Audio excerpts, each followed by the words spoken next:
ஒரு தடவை சக்கரவர்த்தி அக்பர் வேட்டைக்கு போயிட்டு திரும்பும்போது இருட்டிட்டுது. அக்பரும் அவரோட போனவங்களும் திசை தெரியாம அலைஞ்சாங்க. ஒரு சின்ன பையன் சத்தமா பாடிக்கிட்டு அந்த பக்கமா போனான். அக்பருடைய சேவகர் அவனை நிறுத்துனாங்க. அக்பர் அந்த சின்ன பையனை பார்த்து, உன் பெயர் என்ன அப்படின்னு கேட்டாரு. அதுக்கு அவன், என் பெயர் மகேஷ் தாஸ், உன் பெயர் என்ன அப்படின்னு கேட்டான். நீ யார்கிட்ட பேசுறன்னு தெரியுமான்னு சேவகர் அவனை பார்த்து மிரட்டுனாங்க. அக்பர் அவங்கள அடக்கிட்டு அந்த பையனை பார்த்து, என் பெயர் அக்பர், இந்துஸ்தானின் சக்கரவர்த்தி நான்.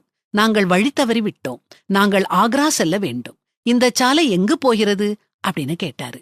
மகேஷ் தாஸ் சிரிச்சுக்கிட்டே சொன்னான், இந்த சாலை எங்கும் போகாது, இருக்கிற இடத்துலதான் இருக்கும். நீங்க சக்கரவர்த்தியா இருந்தாலும் போக வேண்டிய இடத்துக்கு நீங்க தான் போகணும். அக்பருக்கு சிரிப்ப அடக்க முடியல.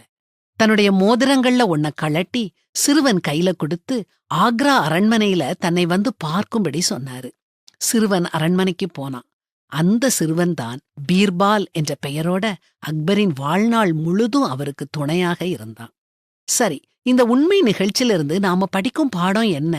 நாம எல்லாரும் சொர்க்கத்துக்கு போகணுங்கிறதுக்காக இறைவன் தம்முடைய ஒரே மகனாகிய இயேசு கிறிஸ்துவை சிலுவையில உயிர் விடும்படி இந்த உலகத்துக்கு அனுப்புனாரு.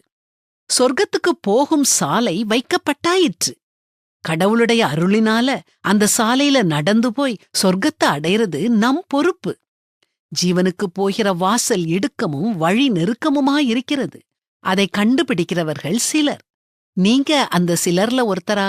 சிந்திச்சு செயல்படுங்க.